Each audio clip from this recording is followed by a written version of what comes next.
ready na yung screen, ready yung machine, ready na yung galon. Yun. Uy, eksakto ah. Natapat lang natin yun, oh. Yun, dito. Itong gilid niya.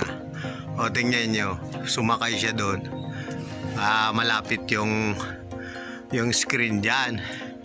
Kasi pag diretso malapad hanggang dito, tutukod siya dyan sa bilbil nung galon. Ito yung ipiprint natin. Okay, yan po yung design. Pag nalagay yung design, huwag na kayo magtanong ng bakit baliktad. Ano ba?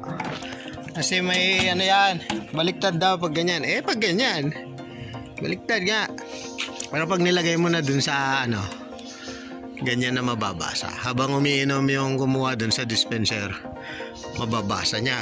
Ganun din ito. Kaya ganyan po yung orientation. Lilit po niya, no? Yan Yan. Siliit ng yan.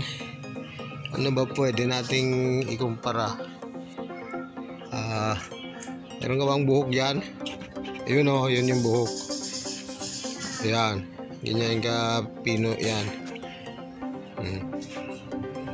Tapos yun. Yun yung design. Ito para sa slim yan. Ready na yun. Testing na lang para pero pare-parehas din naman eh.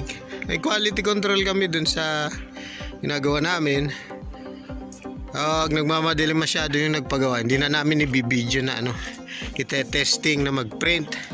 Pero kawawa tong galon namin. Every time na may bumili, erasin namin yan. Kuskus balongos yan. Tapos tatatakan ulit namin. So ganun po yung mangyayari. Para komportable yung bumili, kailangan i-print namin.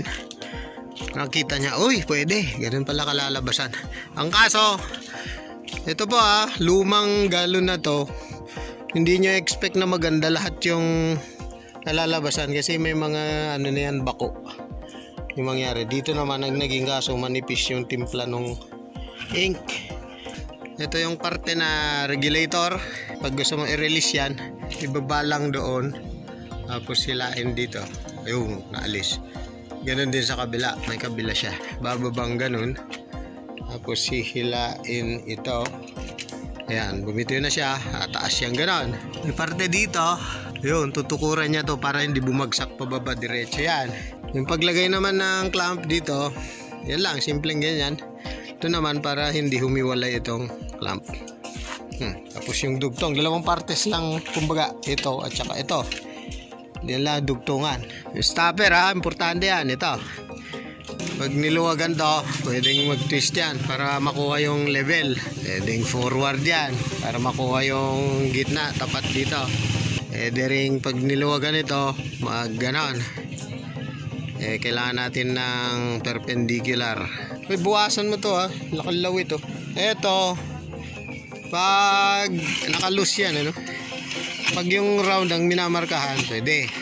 Pero pag sa slim, siyempre fix yan para kahit itaas na ganyan, hindi siya aatras sa abante. Higpitan nito. Napakasimple po.